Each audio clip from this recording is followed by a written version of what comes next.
Le chiese, quelle antiche, sono testimoni di un'identità a volte non riconosciuta. Eppure le mura, le pietre, gli affreschi, che a volte ancora conservano, rappresentano un punto di partenza per indagare il passato, non solo dal punto di vista storiografico.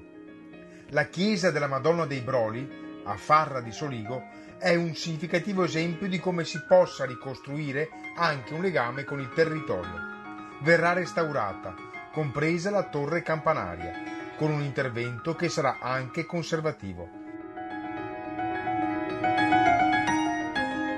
L'intervento principale quindi sarà quello, in questo caso, di ritornare a far leggere la chiesa come originariamente era stata concepita, portando alla luce questi affreschi che sono venuti alla luce in base a una campagna di sondaggi che sono stati fatti su tutta la superficie della chiesa, che hanno messo in evidenza le varie fasi costruttive di questa.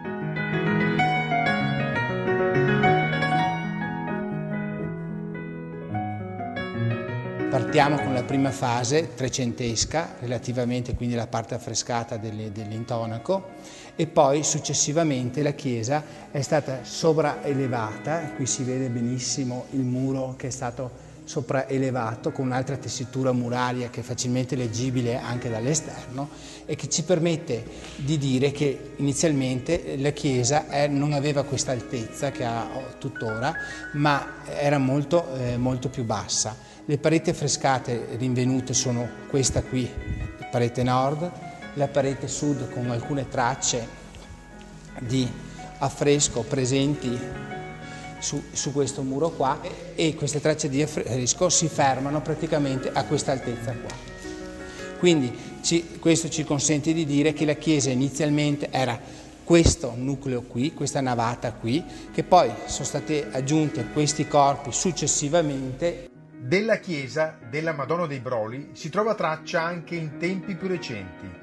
Il catasto napoleonico e quello prima ancora austriaco ne danno conto. Leggendo questi catasti noi riusciamo a capire che alcune parti dell'edificio vengono aggiunte successivamente, sia come ricordavo prima l'abside che anche la sacrestia qui a sud della chiesa.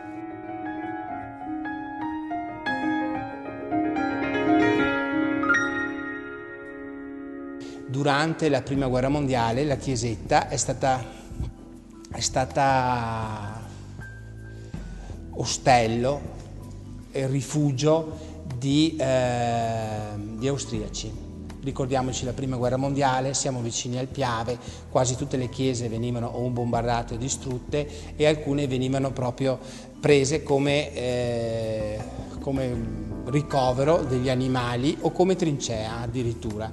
In questo caso qua, nel sondaggio che è stato fatto sulla pavimentazione, abbiamo sportato questo pezzo di pavimentazione cementizia e dalle indagini stratigrafiche abbiamo rinvenuto una trincea nella quale sono ancora leggibili dei segni di filo spinato, una traccia di una canna di fucile e alcuni proiettili che sono stati poi asportati, una cartucciera, e depositati su delle cassette da vedere e trovare una collocazione. L'opera di restauro, oltre all'architetto Paolo Gaetan, se ne occupa l'architetto Marco Merello, è finanziata in parte dalla Regione Veneto, ma soprattutto da un gruppo di aziende vitivinicole della zona.